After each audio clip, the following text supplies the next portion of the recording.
Sudarlun, seorang pemuda melakukan aksi demo tunggal atau seorang diri yang berlangsung di Simpang Pelor depan kantor DPRK Aceh Barat, Jumat sore.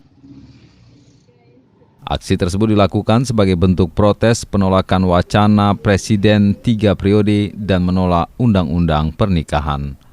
Selain itu, ia juga meminta Perpres 75 tahun 2019 tentang BPJS dicabut dan meminta harga emas diturunkan. Dalam aksi seorang diri itu, ia tidak melakukan orasi seperti aksi demo lainnya.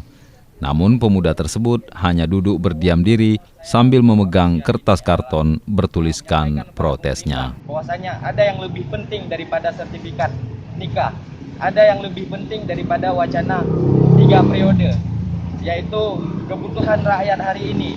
Bagaimana apabila sertifikat itu diterbitkan, maka bertolak belakang dengan norma agama.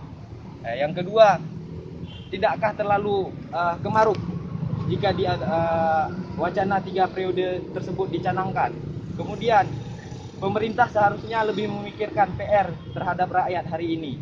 Bagaimana Perpu untuk KPK itu belum diterbitkan hari ini, masih janji-janji saja.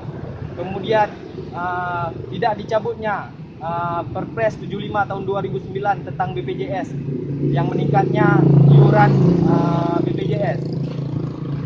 Banyak PR lain yang harus dilakukan oleh pemerintah sebenarnya, bukan hanya memikirkan sertifikat nikah, memikirkan wacana untuk 3 periode.